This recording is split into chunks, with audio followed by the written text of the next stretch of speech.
아멘. 주 예수여, 마태복음 1장 족보에 대한 말씀을 지금 여러 시간 나누고 있는데, 성경이 말하고자 하는 그 본래의 의미를 오해 없이 오류 없이 잘 파악하고 믿음으로 취해서 예수님의 족보가, 혈통적인 족보가 어떻게 영적인 족보로 바뀌어지는지 이상을 확실히 보고, 우리가 영이신 하나님, 영이 되신 주님의 왕국에 후사로 다 들어가는 축복이 이 우리에게 있기를 주의 이름으로 기도합니다. 아멘. 아멘. 지난번에 드렸던 자료 6년을 쪄놓고 시작을 합니다. 그런데 이제 지난 화요일 날 첫 시간에 내가 그 강론 중에 바벨론 포로를 1차 포로라고 내가 얘기를 했던 그 여호야킨, 실제는 2차 포로인데 내가 이제 그걸 이제 잘못 얘기를 해놔서 그걸 이제 정정을 해야 되기 때문에 잠깐 성경을 좀 찾아 읽도록 하겠습니다. 우선 역대상 3장 15절부터 17절 성경 찾아 읽겠습니다. 역대상 3장 15절부터 17절. 집중력이 떨어지다 보니까 괜히 그런데 이제 증거를 잘못해 놔서 잘못 이해한 걸 그대로 넘어가면 안 되죠. 자, 역대상 3장 15절이다. 3장 15절부터 17절. 2장이 아니라 3장이었습니다. 요시아의 아들들은 맏아들 요하난과 둘째 여호야김과 셋째 시드기야와 넷째 살룸이요, 이렇게 되어 있어요. 그리고 나서 여호야김의 아들 이야기가 여구냐죠. 그러니까 여호야김은 요아스로 자면은 둘째 아들이잖아요. 맏아들은 요하난이었고 둘째는 여호야김이었어요. 그런데 이제 실제 왕위를 승계한 사람은 요하난 맏아들이 아니고 말째였던 살룸이었어요. 그런데 이제 이걸 내가 이 부분을 특히 이제 내가 이제 착각을 했기 때문에 이걸 수정을 다시 하는 거예요. 왕위를 이어받는 그 내용이 열왕기하 23장에 나오죠. 자, 요시야 왕이 갑자기 전사를 하고 나서 무이또 골짜기에서 갑자기 전사했죠. 요시야 왕이. 자, 이제 왕위를 이어받는데 열왕기하 23장 30절로 31절을 읽겠습니다. 요시야를 무기또에서 만났을 때 죽인지라. 애굽왕 바로 느고가 요시야를 죽인 거예요. 무기또 골짜기에서 죽인지라.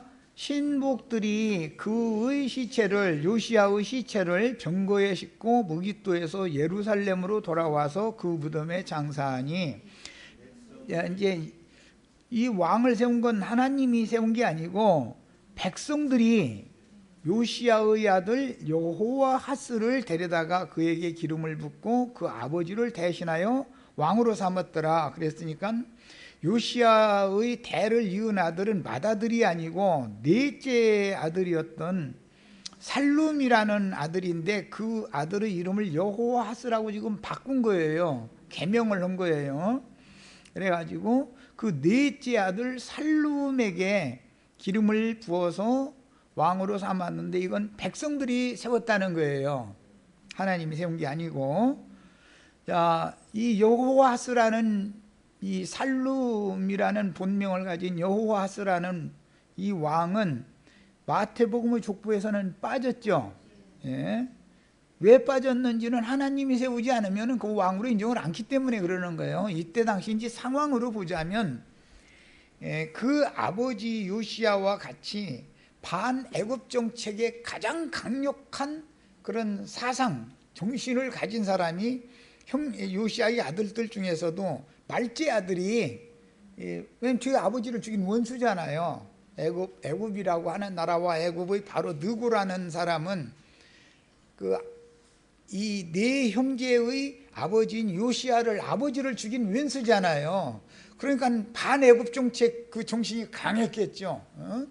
그 중에서도 제일 강력한 그런 정신을 가진 사람이었을 것이다라는 걸 이제 짐작을 할 수가 있고, 이 살룸이라는 사람이 여호와스라는 이름으로 개명되었다는 것을 이해하기 위해서 예레미야서 22장, 이게 예레미야 때니까 선지자,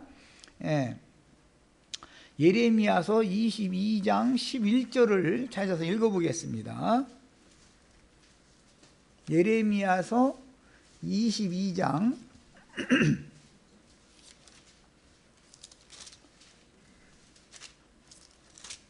11절 찾으셨죠? 읽습니다. 여호와께서 유다 왕 요시야의 아들 곧 그의 아버지 요시야를 이어서 왕이 되었다가 이곳에서 나간 살룸에 대하여, 그러니까 왕이 되었다가 나갔다라는 건 바벨론에서 끌려간 건데, 사로잡혀 간 건데, 그 사람은 살룸이죠. 그런데 역대기에서는 여호와 하스, 열왕기에서도 여호와 하스라고 이름을 그렇게 불렀죠. 이것은 이제 왕의 등급을 하면서 기념으로 명칭을 이름을 바꿨다는 뜻이겠죠. 본명은 살룸이죠. 자, 일이 있고 난하주에 봅니다. 1. 열왕기하 23장 30절에 여호와 하스라고 되어 있죠. 그러니까 살룸은 여호와 하스를 의미한다, 이걸 알 수가 있는 거죠. 실제는 요시야의 장자가 아니고 말째 아들이었어요. 네 번째 아들이었어요. 자, 그런데 이제 열왕기하 23장으로 다시 돌아갑니다. 엊그제 화요일 날 읽었던 그 부분이에요. 부분은 31절부터 봅니다. 여호와하스가 왕이 될 때 나이가 23세였다. 그러니까 그 형들이 당연히 나이가 더 많았을 것이고, 가장 나이가 어린 23세, 젊은 패기가 막 아주 강력했겠죠. 23세면 뭐 물볼 배우는 게 없죠. 이제 그런 나이였죠. 펄펄 끓는 청년들이니까. 예루살렘에서 석 달을 왕 노릇을 했다는 거예요. 자, 그런데 33절 봅니다. 바로 느고가 그를, 그러니까 여호와하스 살룸이라는 그 요아스의 네 번째 아들 왕을 하마 땅 림나에 가두었다. 예루살렘에서 왕이 되지 못하게 하고, 그 대신에 34절에 보면 바로 느고가 요시야의 아들 엘리야김은 요시야의 두 번째 아들이었죠. 엘리야김을 그 아버지 요시야를 대신하여 왕으로 삼았다. 그러니까 실제로는 이어나가기로 하자면은 요시야, 여호와하스, 엘리야김이야 되는 거죠. 석 달을 왕을 했을지라도 어쨌든 왕은 한 거 아니에요. 그런데 석 달간 왕을 했는데 이것은 하나님이 세운 게 아니고 백성들이 세운 거예요. 그런데 느고가 그걸 폐위시켜버리고 자기 전장터인 저기 수리아 지역의 하맛이라고 하는 그 땅의 림나라고 하는 군사 요충지, 그 애굽 군부대의 주둔지로 끌어가서 거기서 군대 감옥에다 가둬놓은 것이죠. 그리고는 엘리야김을, 그 사람의 형인 엘리야김을, 그게 요시야로 말하면 두 번째 아들인 여호야김은 엘리야김이라는 이름이 이제 또 바꿔진 이름이니까 그 엘리야김을 왕위에 앉혔다는 거예요. 야, 그러니까 이제 그때 당시 정변이 일어났을 때의 상황을 잘 이해를 하셔야 돼요. 아버지가 갑자기 애굽 왕에게 전사를 하니까 왕을 이을 사람을 이제 세우는데 백성들이 누구를 원했느냐면 말제 아들인 살룸을 원했다 이거예요. 그런데 살룸이 왕에 등극을 한 이유는 여호와 하스라고 이름을 이제 개명을 한 거죠, 말하자면. 그랬는데 애굽 왕 바로에 대해서 그는 당연히 적대 정책을 한 거 아니에요. 아버지 원수니까. 그러니까 애굽 왕 바로가 이 여호와 하스라고 하는 그 살룸을 사로잡아 가지고 북진 정책을 하고 있었을 때 북방으로 끌어가 버렸다는 거예요. 거기 이제 옥에다 가둔 거죠. 그랬다가 그 갈그미스 전투라고 바벨론 신흥국인 바벨론과 이제 애굽이 대국끼리 이제 하마 땅에서 이제 전투가 벌어진 거예요. 갈그미스라고 하는 곳에서. 그런데 예기치 않게 신흥국인 바벨론이 애굽의 원정군을 격파해 버린 거예요. 이긴 거예요. 이게 이제 역사에 나오는 이야기죠. 이거는 그 고등학교 역사책에 이게 나오죠. 갈그미스 전투 아주 유명하죠. 애굽 왕 바로가 이제 패전을 했으니까 도망가야 되잖아요. 자기 본국으로 이제 출군을 해야 되잖아요. 그때 그 감옥에 갇혔던 군대 감옥에 갇혔던 군부대 감옥에 갇혔던 살룸이라고 하는 여호와 하스라고 하는 왕을 애굽으로 끌어가 가지고 애굽에서 죽었다 이거예요. 그 왕은 석 달 왕으로 보다가 감옥에 갇혔다가 애굽으로 끌려가서 애굽에서 죽은 거예요. 이제 그 대신 그 사람의 형인 엘리야김, 이제 뒤에 여호야김으로 이름을 바꾼 그 엘리야김을 왕으로 세웠는데, 엘리야김이라는 사람이 바벨론이 애굽을 물리쳤으니까 남진 정책을 이제 해서 유다 땅을 점령을 했잖아요. 이제 그 지역까지 먹었을 거 아니에요. 그러니까 내정 간섭을 자꾸 하는 거예요, 바벨론 왕이. 그러니까 비밀리에 엘리야김은 애굽으로 밀사를 보냈는데 이게 들켰죠. 예. 그러다 보니까 엘리야김을 폐위시키고 그의 아들 마태복음에 나오는 여고냐를 왕으로 세웠다 이거예요. 이건 바벨론 왕이 세운 거예요. 여고냐를 세운 것은. 야, 이제 이 역사가 이렇게 흘러갔어요. 그러니까 이제 그 여고냐의 아버지가 왕을 지금 하고 있는데 그를 폐위시키고 그의 여호야김의 아들 여고냐를 왕위로 세우려면 여호야김이라는 사람을 이번에는 바벨론 왕이 끌어가 버리는 거예요. 사로잡아 가버리는 거예요. 그것이 1차 포로예요. 그러니까 여고냐는 2차에 사로잡혀간 사람이고 1차에는 여고냐의 아버지가 사로잡혀 갔었던 것이죠. 요 부분을 내가 이제 지난번 그 강론 때 잘못해 놨기 때문에 지금 수정을 하는 거예요. 그리고 실제로 이제 예루살렘이 완전히 무너져 버리고 유다 왕국이 문을 닫은 건 시드기야 왕 때죠. 시드기야는 요시야의 세 번째 아들이잖아요. 그 여고냐의 숙부지요, 시드기야는. 여고냐는 그때 불과 8살밖에 먹지 않은데 괜히 형식상으로 이렇게 올려놨다가서 석 달 만에 또 바벨론으로 끌어가서 감옥에 넣어놨는데, 감옥에서 37년 동안을 감옥살이를 하다가 느부갓네살이 죽고 에월무르닥이라고 하는 바벨론의 그 후대 왕이 이제 즉위식을 할 때 특사령을 받아가지고 옥에서 나와가지고 바벨론 도의 모든 왕들보다 유대도의 왕으로서 그 자기 품위가 좀 더 높여놨더라는 거예요. 그게 이제 지난번에 그건 다 읽었죠. 자, 이런 역사적인 배경 사실을 잘 오늘 이제 수정을 한 거예요. 지난번에 내가 그 여고냐를 1차 포로에 사로잡힌 간 사람이다라고 했기 때문에 그것이 잘못돼서 수정하는 거예요. 바벨론으로 사로잡혀 갈 때 3차에 걸쳐서 사로잡혀 갔어요. 그런데 첫 번째는 여고냐의 아버지인 여고야김이 1차로 사로잡혀 갔고, 2차에는 여고냐가 사로잡혀 갔고, 완전히 멸망할 때는 시드기야가 사로잡혀 갔어요. 자, 요걸 이제 수정을 하고 나서 오늘 말씀으로 이제 이어갑니다. 그리고 이제 또 한 가지, 이게 참 복잡한 이 족보 이야기를 읽다 보면은 우리들이 이해하기 어려운 그런 말들이 굉장히 많아요.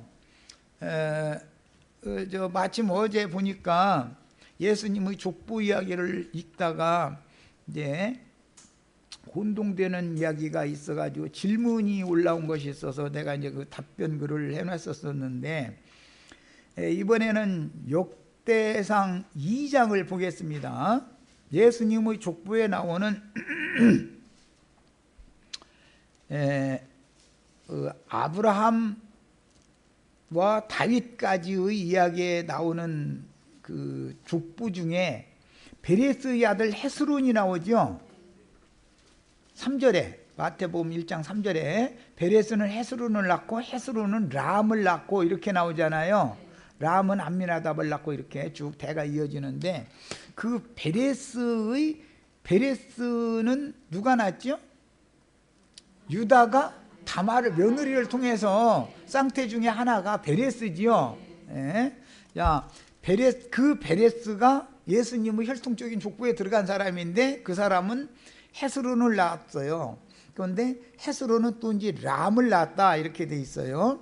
자, 이건 역대기 2장, 역대상 2장 9절 또 보겠습니다. 헤스론이 낳은 아들은, 헤스론은 아버지가 누구죠? 베레스란 말, 베레스. 다말이 낳았으니까 다말의 손자가 헤스론이죠. 유다의 손자이며 다말의 손자죠, 당연히. 야, 이 족보 이야기에 참 머리 아파죠, 골치 아파죠. 야, 베레스가 헤스론을 낳았어요. 그런데 9절 봅니다. 헤스론이 낳은 아들은 여라무엘, 람, 글룹의 삼형제를 낳았죠. 헤스론이 여라무엘, 람, 글루베를 낳았는데, 여라무엘은 헤스론의 후계가 되지 못했고 마태복음에서는 람을 낳고라고 이었죠. 헤스론은 람을 낳고라고 이어놨잖아요. 그 다음에 람이 암미나답을 낳았어요. 그래서 헤스론의 둘째 아들의 계보로 흘러가는 거예요. 예수님의 그 혈통적인 족보가 흘러갈 때 장자의 계보로 흘러간 게 아니고. 자, 그 다음에 18절도 읽어보겠습니다. 18절. 헤스론의 아들 갈렙이 나오지요. 갈렙. 이건 가나안 땅 정복 전쟁 때 갈렙이 아주 큰 공훈을 세웠죠. 그런데 9절에 보면 분명히 갈렙이라는 아들은 헤스론의 아들 중에 없죠. 9절에서 17절 사이의 단락에는 이것 보고 이제 그 구약 시대에는 본처가 낳은 아들이 있고 후처가 낳은 아들이 있어서, 원래 후처가 낳은 아들은 족보에 들어가지도 못하는 거예요. 그런데 갈렙이라는 사람도 헤스론의 아들이다라고 기록을 해놨단 말이에요. 했는데 실제로는 헤스론의 아들이 아니에요. 헤스론은 여라무엘, 람, 글루베 이 세 삼형제를 낳았잖아요, 분명히. 그런데 18절에는 헤스론의 아들이라고 갈렙을 또 그렇게 해놨어요. 야, 갈렙이라는 사람이 사실은 유다 지파의 헤스론의 아들이 아니죠. 누구의 아들이에요? 여분네의 아들이에요. 그나스 족속의 그나스 사람 여분네의 아들이에요. 야, 그러니까 여라무엘, 람, 글룹의 갈렙은 어머니 계통으로는 형제가 아니지만, 내 말 잘 들으셔야 돼, 헷갈리시니까. 어머니 계통은 형제가 아니지만 아버지 계통으로는 남남이다, 지금 그 말이죠. 헤스론의 아들이라고 했지만 실제로는 여분네의 아들이니까, 그러면 갈렙의 어머니 여라무엘 람 글루베의 그 사형제의 어머니는 두 남편을 섬겼어야 되는 거 아니에요. 헤스론도 섬겨야 되고 여분네도 섬겨야 되고, 그래 여분네의 아들 갈렙도 낳고 헤스론의 아들 여라무엘 람 글루베도 낳고 그럴 거 아니야. 아니 이게 저 족보 이거 보면 머리 아픈 일이 한두 가지가 아니야. 아주 그냥 읽어가지고는 이거 이 설명을 들어야 이게 이해가 되지. 우선은 헤스론의 아들은 여라무엘 람 글루베라고 해놓고 거기에다가는 갈렙이라는 이름이 있지도 않아. 그래 놓고 나서는 한 달락 끝나고 나서 다음 달락에 들어갈 때는 헤스론의 아들 갈렙이 또 뭐 이렇게 얘기를 해놓으면 헷갈리잖아요. 그러면 우리는 뭘 생각해야 돼요? 한 어머니가 두 아버지를 통해서 사형제를 낳는데 헤스론을 통해서는 삼형제를 낳고 여분네를 통해서는 하나만 딱 낳았다. 지금 그 말이단 말이야. 이해하셨어요? 이제 뭔 말인지? 세상을 살다 보면 별일이 다 많기 때문에 이런 일은 흔한 거죠. 다윗도 이렇게 낳았어요. 다윗도. 그래도 예수님의 족보가 그냥 깨끗하다 이렇게 사람들이 가르치고, 이거는 성경을 너무 몰라서 그래요. 족보를 모르면 엉뚱한 소리 하게 돼 있어. 원래 이 시대에는 적자가 아니면, 적자순이 아니면 족보책에 기록도 안 해줘요. 호적에 올려주지를 않는 거예요. 그래서 그때 당시는 첩은 내가 허락하는 대로 다 할 테니까 내 자식을 당신의 호적에 입적만 시켜달라고 이렇게 애원을 하는 거예요. 그게 이사야 선지자의 글에 보면 한 남자를 일곱 여자가 막 붙잡고서 막 당신의 이름으로 칭하게만 해달라고, 우리 먹고 사는 건 우리가 알아서 다 할 테니까 뭐 달라고 안 할 테니까 당신 이름으로 칭하기만 해달라고 한다는 거잖아요. 웃을 일이 아니에요. 그때 당시는 이게 첩자식은, 우리나라도 셈족이기 때문에 첩자식은 과거를 볼 수가 없어요. 호적이 없으니까. 예를 들어서 현대도 마찬가지예요. 호적에 등록되어 있지 않은 어떤 아이를 몰래 감춰서 길러놔도 학교를 보낼 때가 되면 호적이 없으면 학교 들어갈 수 있어요, 없어요? 정부에서는 모르니까 학교 데리고 가라고 그걸 취약 통지서를 안 보내지요. 학교를 못 보내는 거예요. 아이 무조건 데리고 간다 해서 학교에서 받아줄 수 있는 게 아니죠. 호적 가지고 오세요 그러지. 학교에서는 당연히 호적이 없으면은 학교에서는 맘대로, 선생님 맘대로 그걸 할 수가 없는 거예요. 왜냐하면 호적 관리라는 건 국민이냐 아니냐를 이게 가르는 문제이기 때문에 이것은 법원 호적계에서 정식으로 인정해 준 사람이나 취약을 할 수가 있는 거예요. 그게 고대 시대나 현대나 똑같죠. 사실은 똑같아요. 그래서 갈렙은 헤스론의 아들이라 그랬지만 군초의 아들이라는 거예요. 초보의 아들이나 후초의 아들이라는 거예요. 그렇죠? 후초의 아들이에요. 물론 여무라엘 람 글루베도 갈렙의 어머니가 낳았어요. 그러니까 여분네에게 먼저 시집을 가서 하나를 낳아가지고 데리고 온 자식이죠. 잘 들으세요. 여분네에게 먼저 결혼을 해서 아들을 하나를 낳았는데 그 여분네라는 남편이 죽었던지 이제 사고가 중간에 일이 있었겠죠. 그래서 실제로는 갈렙의 어머니가 헤스론, 유다지파의 헤스론에게, 유다지파 사람도 아니고 여분네는 그나스족이요.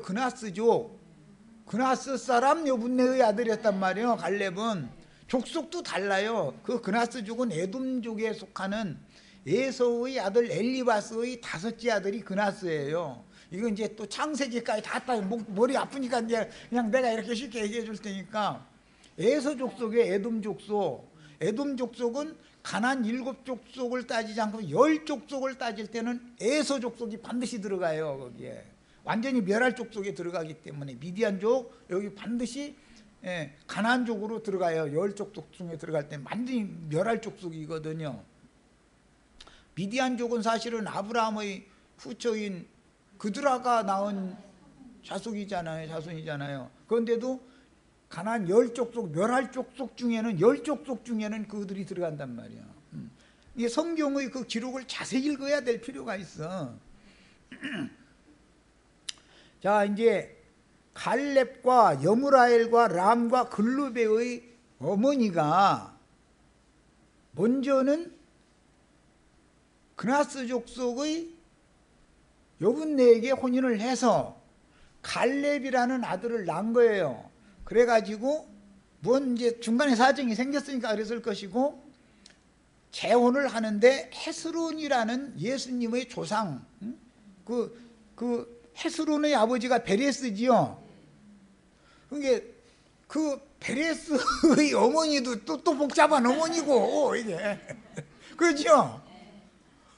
유다의 며느리요, 뭐 아내요. 이게 참 얘기하기가 곤란한 족속이 아주 이 예수님의 족보는 깨끗한 족보도 아니다.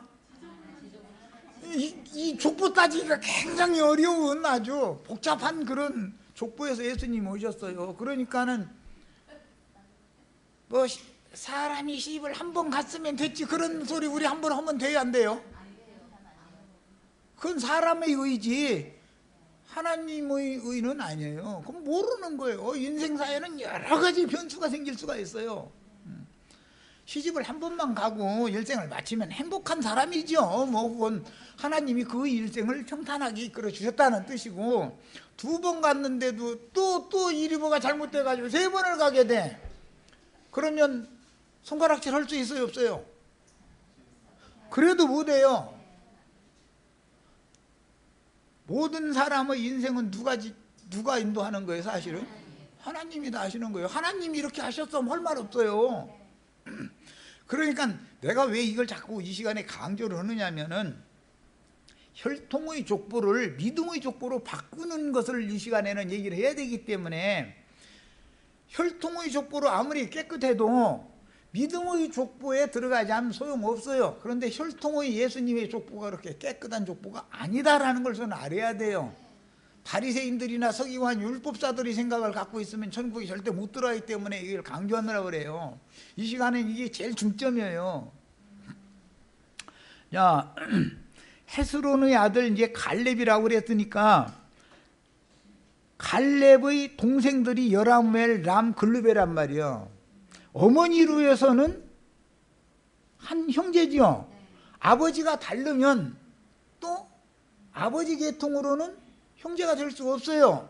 그런데 족보에 헤스론의 아들로 갈렙을 넣어줬다는 것은 그때 당시로는 획기적인 일이 벌어진 거예요. 그러면 갈렙과 여라무엘과 람과 글루베를 낳은 이 사형제의 엄마가 보통은 넘는 사람이지요. 데리고 온 자식을 새 남편의 아들로 입적을 시키려면, 우리는 지금 알고 보면은 데리고 온 자식들이에요. 이방인들 우리는 다 얘기하려고 그래. 믿음으로나 아브라함과 다윗의 자손이 될 수 있는 것이지, 우리는 다 하나님이 경륜으로 보면 뭐라고요? 엉뚱한 데서 나가서 데리고 온 자식들이요. 이게 다 괜히 나는 깨끗하다 그 소리 할 수 있어요, 없어요? 그러면 이제 성경 한 권 다 끝난 거예요. 이게 복음이에요. 이게 나는 의롭고 깨끗하다, 나는 신등이다, 천만의 말씀이요. 혈통적으로 보면 이방인들이라는 건 하나님의 족보에 절대 호적에 들어갈 수가 없어요. 그런데 예수 그리스도께서 구속을 이루신 다음에 엉뚱한 데서 난 새끼 데려다가 입적시켜 놔버렸어. 성령께서. 성령으로 낳은 자녀들이요. 이게 다 성령은 어떻게 하느냐, 엉뚱한 데서 난 놈 데려다가 입적시킨 거예요. 그러니까 이 갈렙 여라무엘, 람, 글루베라라는 이 네 자식을 낳은 이 엄마가 똑똑한 분이다. 그냥 그죠? 왕실에 황후가 계시고 물이나 길어나려는 무술이라고 그러죠. 무술이. 그 하녀가 어쩌다 보니까 왕의 눈에 띄었어. 그래가지고 그야말로 은총을 입었어 이제. 그런데 황후 자식은 셋이나 넷이나 있는데 늦게는 네 번째 아들 이놈을 그렇게 왕이 사랑해. 그러면서 죽으면서 옥새는 게 죽이는 그 넷째 놈한테 줘 이러고 죽어.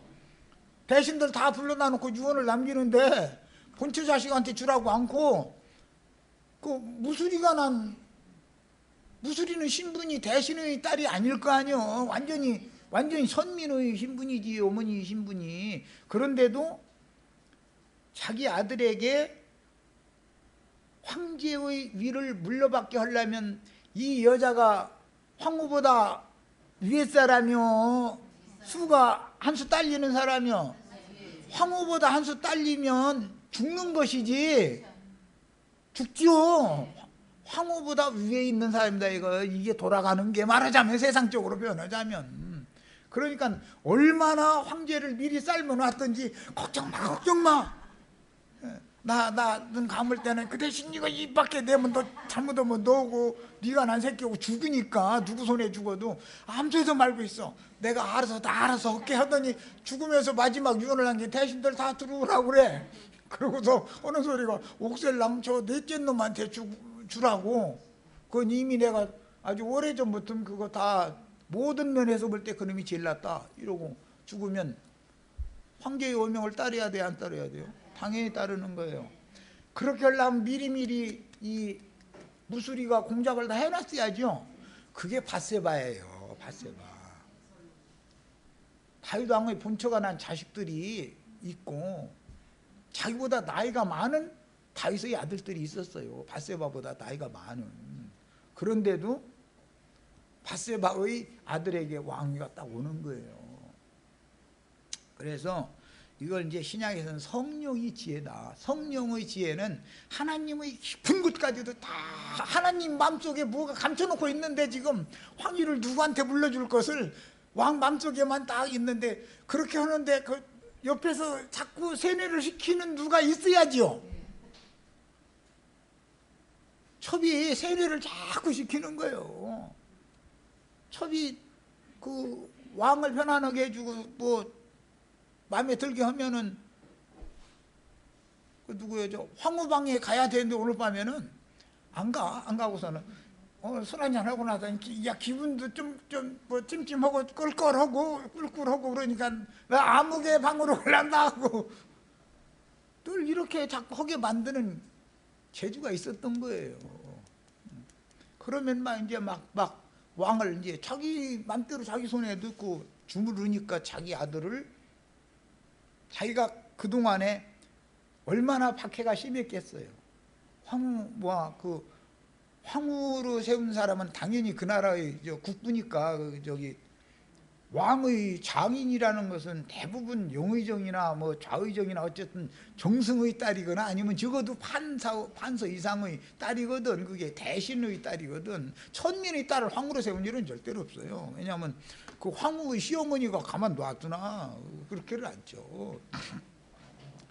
이런 역사라고 하는 이 역사를 볼 때는 지금 내가 하는 말을 잘 이해를 해야 복음을 깨달을 수 있어요. 혈통으로 하자면 우리는 절대 천국의 왕의 족보에 절대 가입될 수가 없어요. 들어갈 수가 없어요.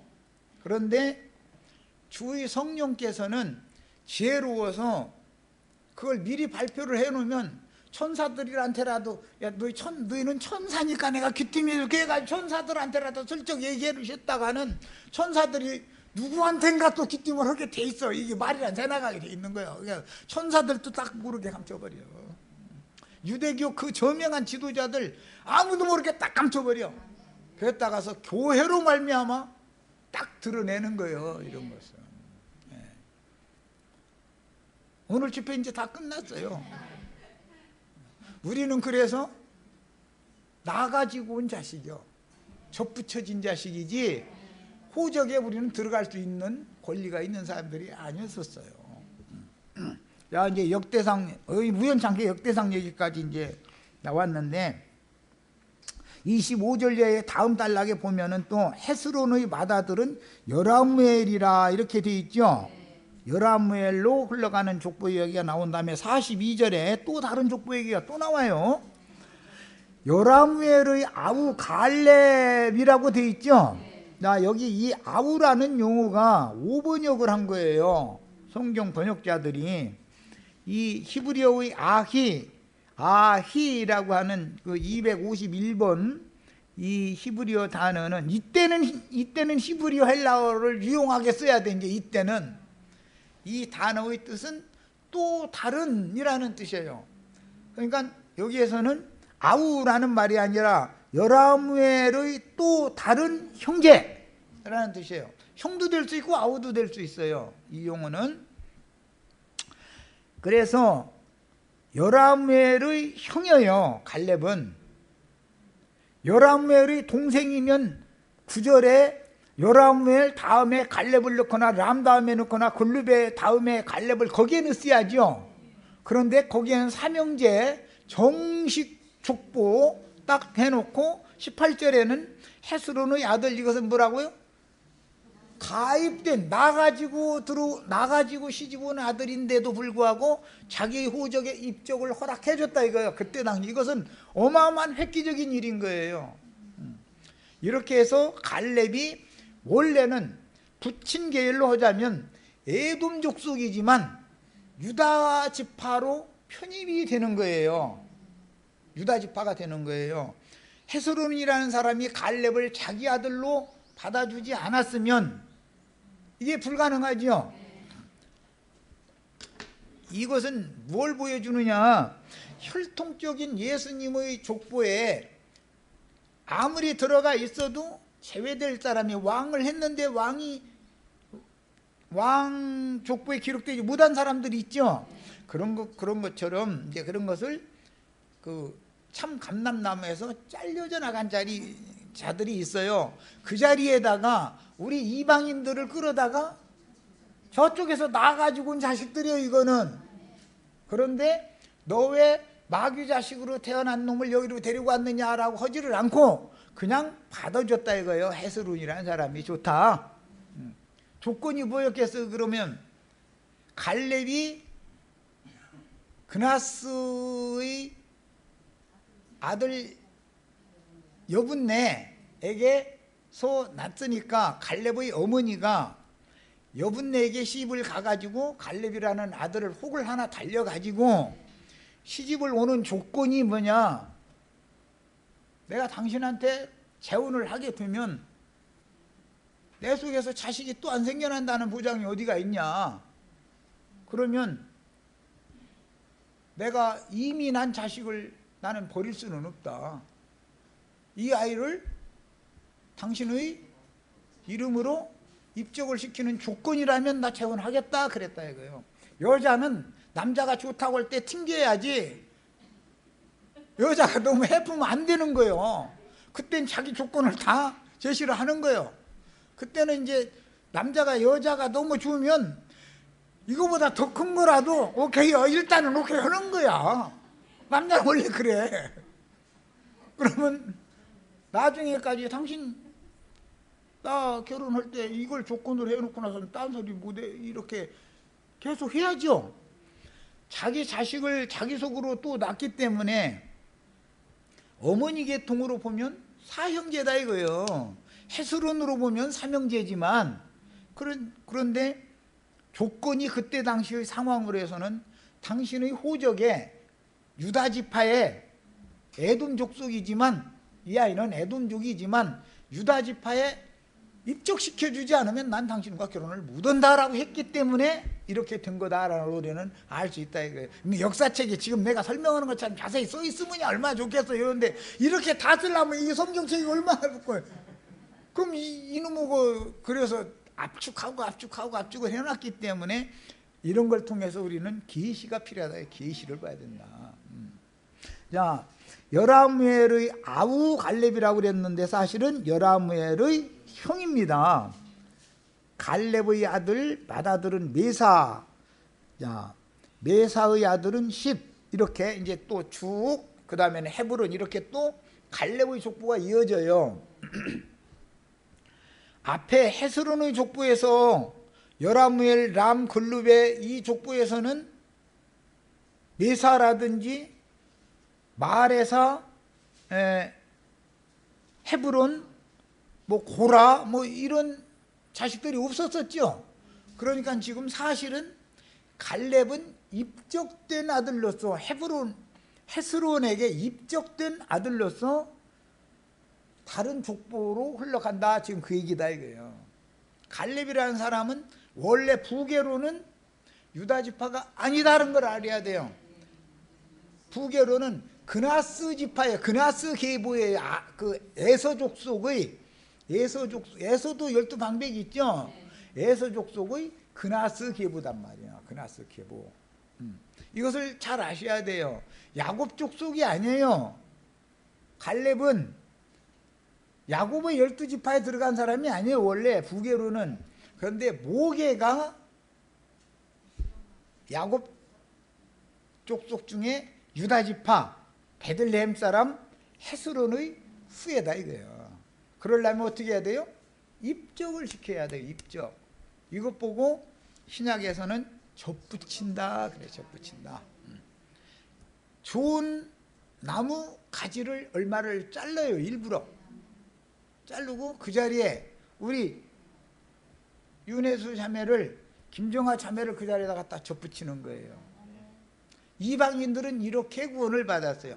이것은 믿음의 족보로나 이제 해결이 되는 얘기지, 혈통적인 족보로는 절대 불가능한 일이죠. 입적돼야 되니까. 입적을 누가 시키느냐? 성령께서 하나님의 아들로 우리를 입적시켜줬다 이거야. 자, 이제 그러면 오늘 이제 이 말씀으로 이제 자료 말씀으로 들어갑니다. 이 족보 이야기가 굉장히 어려워요. 그러니까 나도 헷갈려가지고 그냥 지난 시간에 뭐 저 2차 포로 사로잡혀갔던 그 저 여호야김을 뭐 아들 여고냐를 뭐 1차 포로라고 이렇게 엉뚱한 소리를 자꾸 그러잖아요. 이게 복잡해 하여튼. 자, 어쨌든 간에 이제 오늘 나누고자 하는 말씀의 중심 주제는 잠깐 나눴고, 육면의 상반부에서부터 봅니다. 천국은, 신약은 천국이죠. 마태복음 천국복음이라고 그러죠.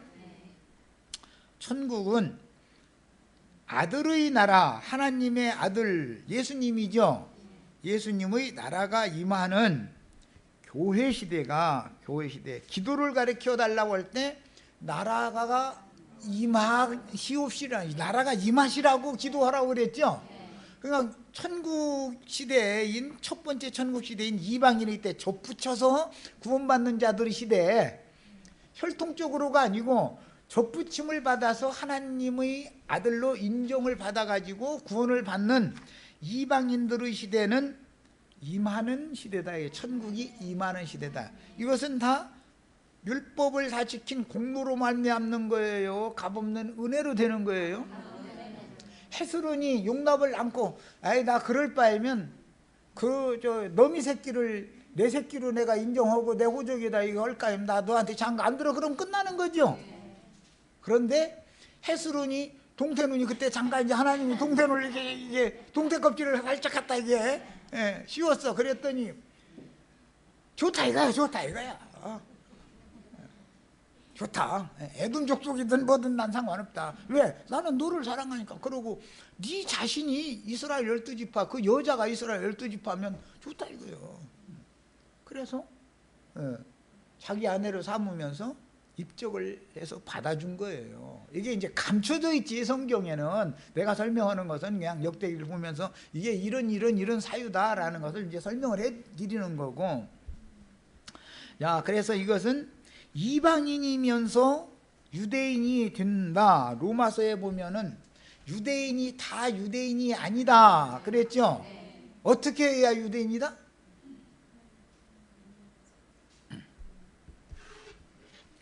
유대인이 다 유대인이 아니요. 에? 그렇지. 이면적 유대인이 유대인이지 표면적 유대인이 아니다. 이해하셨죠? 표면적으로 유대인은 혈통적이다 그 말이죠. 이면적이다라는 말은 사실은 영적이다라는 말이고 접붙여진 유대인들이다 그 말이란 말이야. 그래서 혈통적인 이스라엘이라는 말이 나오고 참 이스라엘이다. 너는 누구 보고? 나다나엘 보고 아 너는 참 이스라엘이다. 응? 혈통적인 이스라엘과 참 이스라엘이 나오죠. 표면적 유대인과 이면적 유대인이 나와요. 자, 첫 시간은 일단은 여기까지 해서 마칩니다. 족보가 이제 오늘은 족보가 바꿔지는 얘기하는 거예요. 혈통이 믿음의 족보로 바꿔지는 거예요. 혈통의 족보가. 그러려면 뭐 어떻게 해야 된다고요? 접붙여줘야 돼. 접붙여줘야 돼. 그 하나님의 호적에 하나님의 우리가 권속이 되려면 이방인인데 하나님의 권속이 되려면 주의 성령께서 오셔서 우리를 데려다가 하나님의 호적에 하나님의 족보에다가 등재를 시켜줘야죠. 접붙여야 된다. 하나님이 우리를 용납하고 받아주는 조건이 있어야 되는 거예요. 그러려면 이해하셨죠? 자, 첫 시간 이제 나중에 딴소리 하면 안 돼. 이건 너무 중요한 지금 복음 천국 복음을 지금 말하는 것이기 때문에